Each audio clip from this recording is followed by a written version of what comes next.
Once upon a time, there was a little engine called Edward. He lived in a shed with 5 other engines. They were all bigger than Edward and boasted about it. "The driver won't choose you again," they said. "He wants big, strong engines like us." Edward had not been out for a long time. He began to feel sad. Just then, the driver and fireman came along to start work. The driver looked at Edward. "Why are you so sad?" he asked. "Would you like to come out today?" "Yes, please," said Edward. So the fireman lit the fire and made a nice lot of steam. Then the driver pulled the lever and Edward puffed away.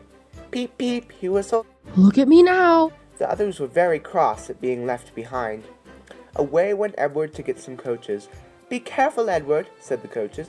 "Don't bump and bang us like the other engines do."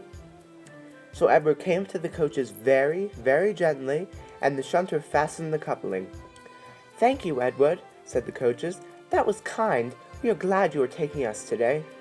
Then they went to the station where the people were waiting. "Beep, beep," whistled Edward. "In quickly, please." So the people got in quickly, and Edward waited happily for the guard to blow his whistle and wave his green flag.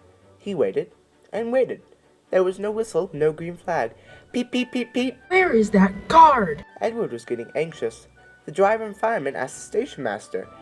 "Have you seen the guard?" "No," he said. They asked the porter. "Have you seen the guard?" "Yes, last night," said the porter. Edward began to get cross. "Are we ever going to start?" he said.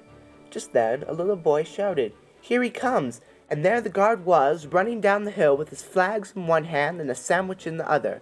He ran onto the platform, blew his whistle, and jumped into his van. Edward puffed off.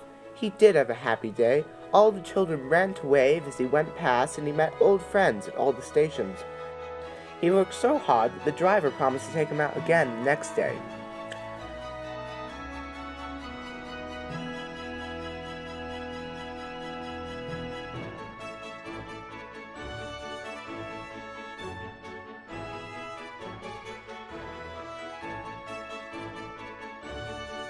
"I'm going out again tomorrow," Told the other engines that night in the shed. "What do you think of that?"